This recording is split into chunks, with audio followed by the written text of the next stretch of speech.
I'm physically and emotionally exhausted from childcare, and this is when I need your support the most. I desperately tried to stop Damien.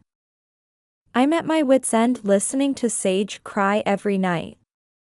Besides, isn't it the mother's job to raise children? I can do whatever I want.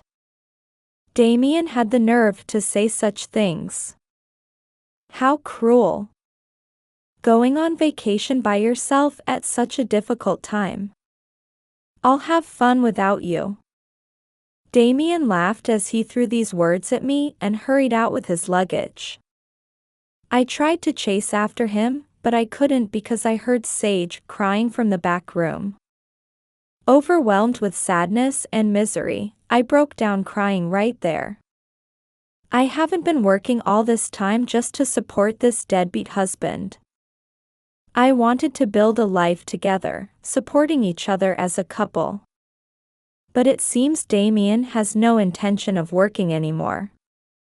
On top of that, he casually took my credit card from my wallet and used it like it was his right.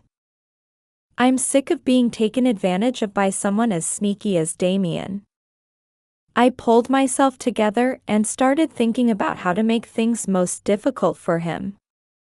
My name is Glenna, and I'm 34 years old. I've been working continuously at a major corporation since I joined. I met my husband Damien at a bar I often visited after work. He was working there as a bartender. Damien is 6 years younger than me, currently 28. He was handsome and friendly, always listening sympathetically to my work complaints. Before I knew it, I looked forward to going to Damien's bar after work. Eventually, we started dating, but my parents opposed our marriage. They tried hard to convince me to date someone from my company instead. But I was determined. Right after we got married, Damien helped with various household chores. Since his work started in the evening, he would do the laundry and cleaning while he was home during the day. Glenna, you're busy, so I'll make dinner today, Damien would say, showing consideration for my hectic schedule. When I came home, Damien's cooking would be laid out on the table. I felt genuinely grateful that I had married him. However, about 6 months into our marriage, Damien started to change. The trigger was my pay stub. One day, Damien happened to see my pay stub on the table and said, "Hey, Glenna. Do you really make this much?" Damien stared intently at the stub with a surprised expression. True, I had never told Damien exactly how much I made monthly. I knew you earned quite a bit, but I never imagined you made this much. I work on my feet all day and barely make anything. Damien muttered discontentedly to me while clasping his hands behind his head. Then one day, Damien suddenly said to me, "I quit my job." What? I was shocked. He quit his job without consulting me, his wife, at all. Honestly, my earnings are nothing compared to your salary, and I figured we could live on just your income. I'll focus on the housework, so you can throw yourself into your job. I was speechless. Actually, that day, I wasn't feeling well and had just confirmed with a pregnancy test from the pharmacy. The result was positive. I had planned to tell Damien about the pregnancy that day. Actually, I'm pregnant. What? Damien seemed very surprised by this sudden news. I found out today with a test. I'll have to take maternity leave for a while, so I'm a bit worried about you quitting your job. I honestly shared my concerns with Damien, despite my confusion. He immediately replied, "But your company pays maternity benefits, right?" Well, yes. My mind was in chaos. Even after telling him about the pregnancy, Damien showed no signs of joy and only kept asking how much money I would receive from the company during maternity leave. Damien insisted, "I'll take care of all the housework. I'll take care of the baby too. You just need to focus on bringing home your salary." Though his words might sound kind, something didn't sit right with me. I was aware of the income gap between Damien and myself. But I never imagined I would end up supporting Damien completely. I could feel my distrust in him growing. Hospital tests confirmed that I was indeed pregnant. I worked hard until just before my maternity leave while battling morning sickness. Meanwhile, Damien became a house husband and was always at home, but he gradually stopped doing housework. When I came home from work, the house was a mess. Dirty dishes piled up in the kitchen, left unwashed. Though Damien said, "Welcome home," he lay on the sofa and wouldn't move from his phone. "I'm home." "Damien, what about dinner?"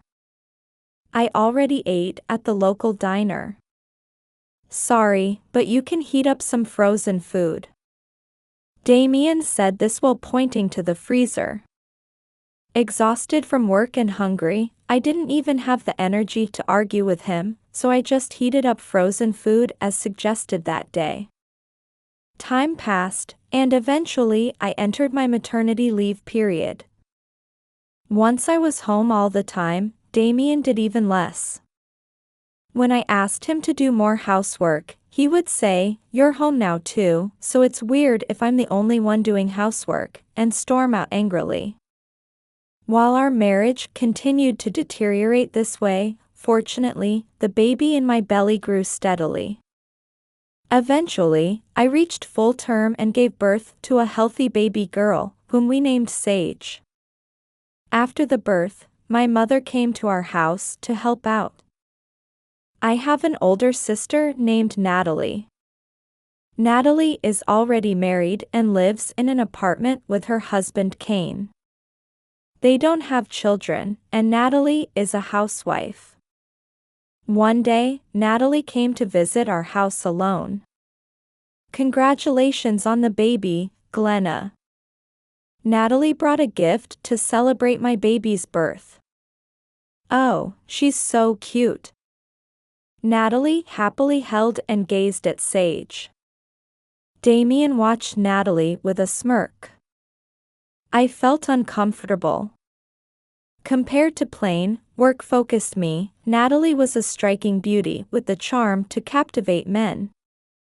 Every time Natalie came to our house, Damien would act lovesick and hover around her. "It's hot today." "My throat is so dry," Natalie said, and Damien rushed to the refrigerator, poured juice in a glass, and brought it to her. "Here, have some juice." "My, Damien, you're so thoughtful." I wish my husband was this considerate. Saying this, Natalie drank the juice in one go. Damien stood there with a shy smile, not leaving Natalie's side. After Sage was born, Natalie started coming to our house frequently. Each time, Damien would happily chat with her. Yet he completely ignored me, exhausted from taking care of Sage. A few months after Sage was born, her night crying had gotten worse lately. I was unsteady from lack of sleep. Damien grew increasingly irritated with Sage, who wouldn't stop crying. Shut up. I'm going crazy staying in this house all the time." I felt angry at Damien, who would yell such things. "If you hate being at home so much, why don't you go work? Lately you barely do any housework, and you don't help with Sage at all." Then Damien glared at me and shot back, "We can live fine on your maternity benefits, so why should I bother working?" I realized it then. Damien had no intention of working anymore. He had completely become a parasite. With Sage, we're going to need more and more money going forward. It's unacceptable for a father to just lounge around without working or helping with housework. I yelled angrily at Damien. Then Damien silently headed for the entrance. Wait, Damien, where are you going? To Natalie's place, Damien muttered while putting on his shoes. What? I was shocked. Why would he go to Natalie's place after fighting with me? That night, Damien emailed me saying I'm staying at Natalie's place tonight. When I called Natalie, she laughed and said, "Don't worry about it. All couples fight sometimes." Then the next day, Damien came back. When I approached him to talk things out, Damien was busily packing something. Damien, what are you doing? What do you mean? Preparing for a trip. What, a trip? I was so surprised I didn't know where to start with my questions. I've been mentally ill from stress lately, right? When I told Natalie about it, she suggested we all go on a trip to cheer up. But, where are you going? Canada. We're going to eat lots of good seafood and stuff. We'll be gone for 2 nights and 3 days. My head was spinning from this sudden development. Don't tell me you're going just with Natalie? I asked anxiously. Of course not, Kane's coming too, Damien answered with a laugh. I'm physically and emotionally exhausted from childcare, and this is when I need your support the most. I desperately tried to stop Damien. I'm at my wit's end listening to Sage cry every night.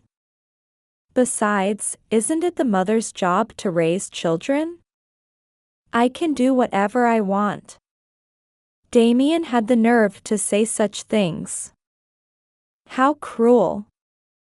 Going on a trip with Natalie and them at such a difficult time. I'll have fun without you.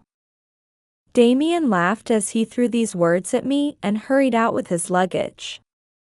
I tried to chase after him, but I couldn't because I heard Sage crying from the back room. I immediately called Natalie. Sorry. But everyone needs a break when they're mentally drained, right? I checked and found some available seats, and we managed to get round-trip tickets. Kane can take 3 days off work, so we're going on a quick trip to Canada. Oh, the taxi's here to pick us up. Bye. Wait, Natalie. Natalie hung up before I could finish talking. I stood there dumbfounded for a while, but then something occurred to me. Damien doesn't have any money of his own, so how does he plan to go to Canada? I had a sudden realization and checked my wallet. It wasn't there. My credit card that should have been in my wallet was gone. My company provides gold cards to employees and covers the annual fee. That card had disappeared from my wallet. I called Damien. Damien. You took my gold card without permission. I just borrowed it while you were in the bathroom. We're actually in the Gold Card Members Lounge at the airport right now. We're about to have some champagne. Damien answered in a relaxed voice. Taking someone's card without asking is theft. I shouted angrily. Ha, theft? I've been living off your income anyway, right? Using your credit card is just doing what I always do. No need to get so angry about it. See ya. With that, Damien hung up. I couldn't believe it. Next to me, Sage started crying again. Looking around the house, it was cluttered and messy, with things scattered everywhere. I was exhausted from constantly taking care of Sage. Yet here was Damien, going on a trip to Canada with Natalie and them. This is ridiculous. I broke down crying, feeling utterly miserable. That's right, I should contact the credit card company and request to cancel the card. I hurriedly looked up the company's contact information. But wait. I thought for a while. Then I decided not to make the call. For these 2 days, I'll let him freely use the card. Then, I'll request to cancel it at the moment when it will trouble Damien the most. On the 3rd day after they went to Canada, I explained the situation to the credit card company and had them block all card payments. Immediately, Damien called me. It seemed they had arrived at the airport early after checking out of their hotel. We were in the Gold Card Members Lounge at the Canadian airport, but security suddenly approached us and kicked us out. What's going on? Damien called in a panic. Well, you're not a Gold Card member to begin with, so it's natural that inappropriate people would be kicked out, isn't it? I answered calmly. Glenna, don't tell me you made the card unusable? Damien asked nervously.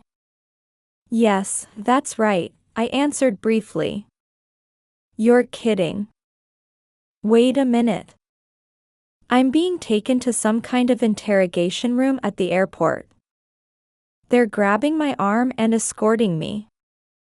Damien was kind enough to give me a play-by-play report.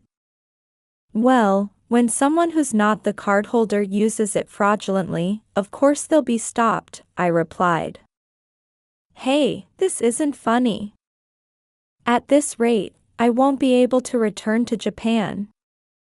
Damien seemed to be having all his belongings checked and inspected. I couldn't stop chuckling. According to Damien, Natalie and Kane were also being questioned in separate rooms. Apparently, Damien had paid for all of Natalie and Kane's travel expenses with my credit card. I was surprised to hear this. I couldn't believe he had paid for their expenses with my card too. Soon, Natalie called me. Hey, Glenna, thanks to you, we're being detained at the Canadian airport. Natalie accused me. Natalie, I had no idea. I didn't know he was using my credit card to cover your travel expenses too. Well, Damien came to us for help because he was at his limit, so Kane and I had no choice but to accompany him on this Canada trip. We just went along to help cheer him up, so isn't it natural for his wife to pay for the expenses? I was dumbfounded. Natalie was completely shameless. She had apparently let Damien pay for all their shopping and food expenses with my card too. Glenna, make the card usable right now. No. When I refused, Natalie raised her voice in anger. What's your problem? You're just a plain woman who's only good at working, and you had the nerve to have a baby before me. Stop being difficult and make the card usable right now. You must have plenty of savings anyway. Natalie said such shocking, horrible things to me. But this must be her true feelings. Because Natalie was prettier and always pampered by others, she had always looked down on plain old me. It seems she wasn't really happy that I had a baby before her. The voice on the phone suddenly changed to Kane. Hello, Glenna? This is Kane. I'm truly sorry about all this. Natalie lied to me. She told me, Glenna is begging us to go on a trip with Damien to help relieve his stress, and she'll cover all the costs. I was shocked. I couldn't believe Natalie would tell Kane such an outrageous lie. I'm going to buy my own airline ticket and return alone, Kane stated firmly. I could hear a panicked Natalie making a fuss in the background. What do you mean you're going back alone, Kane? Exactly what I said. I have my own credit card and cash, so I'll buy a ticket and go back. Wait. Why are you going back alone? Buy tickets for me and Damien too. Otherwise, we can't get back. Natalie angrily said to Kane. Damien seemed to join in, as I could hear his loud voice. Yes, Kane, please. Please buy our tickets too. Damien was shouting his plea to Kane. No, I refuse. I was surprised to hear Kane's words. Sure, I hated Damien and Natalie for using my credit card without permission. But I couldn't understand why Kane would treat them so coldly. Then Kane said to me, Glenna, please stay calm and listen. Damien and Natalie are having an affair. What? I was completely shocked by Kane's sudden revelation. Apparently, Kane had recently become suspicious of how close Natalie and Damien had become. One day, when Kane returned from work, he smelled the cologne that Damien always wore and thought it was strange. The scent had even drifted into the bedroom, which made Kane suspicious. However, he didn't have definitive proof of their affair. When they invited me to go on this Canada trip with them, I thought, I'll pretend I don't notice anything and go along, then catch them in the act of their affair. Like Kane, I had been troubled by how close Damien and Natalie were. Though I had my doubts about Damien, I never thought he would actually have an affair. As for Natalie, I thought she wouldn't get romantically involved with her sister's husband. Even if Damien made advances, I thought Natalie would reject him. I had somehow trusted her. But that trust was completely betrayed. On the first night of the trip, around 3 a.m., Natalie got up from bed, left the room, and went into Damien's room right across the hall. I saw it with my own eyes, Kane said. I was shocked by his words. Natalie, I deliberately pretended to be sound asleep, but the moment the door closed, I ran to it and looked through the peephole into the hallway. That's when I saw you entering Damien's room. Damien welcomed you in with his arm around your shoulder, Kane said, his voice tinged with anger. No, that's not, but Kane, you were snoring and fast asleep. Natalie frantically said to Kane. I was acting. I figured if I pretended to be sound asleep snoring, you would sneak out of the room and eventually go to Damien. My prediction was spot on. Natalie was making excuses next to Kane. Damien came to our place so often, and each time Natalie would welcome him with heavy makeup, looking so happy. Did you think I wouldn't notice such behavior? Don't underestimate me. Kane exploded in anger. Both Natalie and Damien seemed to fall silent in front of the furious Kane. About an hour later, you came back to the room and casually went to sleep next to me. It's absolutely ridiculous. Having an affair with your brother-in-law. On the second night, you snuck out of the room and came back 2 hours later. Did you think you got away with it because you weren't caught on the first day? What, Kane, you were awake then too? Natalie's voice was trembling. Yes, I was awake. Though I was pretending to be sound asleep. Going on a trip with your husband and having an affair with your brother-in-law, what kind of person does that? Damien, I won't forgive you either. Kane, well, how should I say this, Damien mumbled something but couldn't deny it. Kane said to me, I'm going to buy my own ticket and go back. I plan to leave these two here. Is that okay with you, Glenna? Of course. Please do that. Damien, Natalie, you two can live happily together in Canada. Don't ever come back here. When I said this laughing, Damien begged loudly, please, Glenna. Just send us money for the airline tickets, please. Damien, since you used to be a bartender, why don't you try getting hired at an airport bar? Natalie's good at flirting with men, so she can work as a hostess out front, I answered with a laugh. And so, Kane returned safely by himself. Kane and I made an agreement to execute a certain plan. Both Kane and I proceeded with what needed to be done, working around our jobs. Eventually, both Damien and Natalie begged their parents for help with airline tickets and somehow managed to return a few days later. Damien called me from the airport after returning to his apartment. Glenna, what's going on? I came home but I can't get in because the key doesn't work. And there's a vacancy sign on the door. Damien seemed to be in a panic and said this to me frantically. Oh, I canceled the lease on that apartment, I replied. What? Damien seemed frozen in shock. That apartment was leased in my name. I can do whatever I want with it, I responded matter-of-factly. What about my belongings? I disposed of everything. After all, you didn't have anything worth much, nothing the second-hand dealers would even buy. What are you talking about? You're kidding, right? Damien's voice was shaking.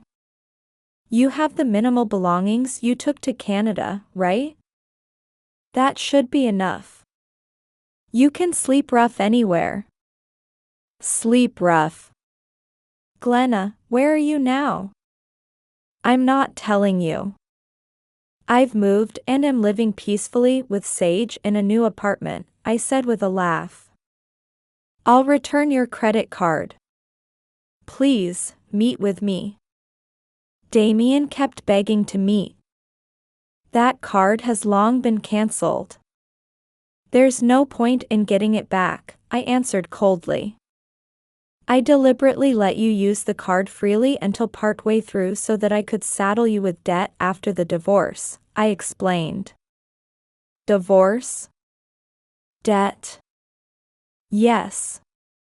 Taking your wife's card without permission and using large amounts of money unauthorized, the court should grant a divorce quickly with that evidence. Damien stammered nervously, wait, I don't want a divorce. I have no house and no money, how am I supposed to live? Well, that's not my problem. I've decided to work hard and raise Sage by myself from now on. Hey, Glenna, listen, I was wrong, I'm sorry. I don't want a divorce. I hung up the phone, ignoring Damien's desperate pleas. Meanwhile, Natalie also seemed to be in a panic after losing her home. Kane, where are you? I can't get into the apartment, where am I supposed to sleep tonight? Please, help me. Natalie apparently tried to cling to Kane. I sold that apartment. I'm divorcing you. From now on, all communication will be through my lawyer. Don't contact me directly anymore. Goodbye. Wait. Please, Kane. The thing with Damien, he forced himself on me and I had no choice but to go along with it. You're the only one I love. Oh really? For someone who was so forced, you looked pretty happy going into his room. Throughout the trip, you were constantly talking with Damien. Do you have any idea how miserable that made me feel? I don't even want to speak to someone as despicable as you. After that, Natalie was blocked by Kane and had no way to contact him. And so, Damien and Natalie, who had finally returned from Canada, ended up wandering the streets with their travel bags, with no home to return to. Later, I divorced Damien through a lawyer's mediation. I demanded compensation from both Damien and Natalie. Damien was also ordered to repay all the money he spent using my credit card. Kane and Natalie also divorced, and he demanded compensation from both Natalie and Damien. Damien and Natalie, both abandoned, apparently found a place to live together. It was a rundown apartment building about 40 years old. Damien wandered looking for work but couldn't find employment easily. He ended up doing day labor jobs at construction sites and moving companies. Meanwhile, Natalie also tried to find work to earn income, but having been a housewife all this time, she had trouble getting hired. Eventually, she started working at a pub. However, Damien became furious, saying, "Stop working in a job serving men." Natalie shot back, "Weren't you a bartender before?" and it escalated into a huge fight. Though they were so attracted to each other during their affair, after a vicious exchange of insults, they now apparently live separately. Both have become completely worn down, living lives without money or hope. As for me, I got custody of Sage and started life as a single mother. I applied for and was granted childcare leave from my company, so I can raise Sage in a financially stable situation. When it's time to return to work, I plan to put Sage in daycare and manage somehow with my mother's help. Currently, Sage is growing healthily every day. I take Sage in the stroller to the nearby park and live peacefully while interacting with people in the community. Though there are many challenges, I intend to fully enjoy this precious, unhurried time with Sage that I'll never have again. And when I return to work, I'll do my best to earn a good income again. That's what I think as I spend my days with Sage.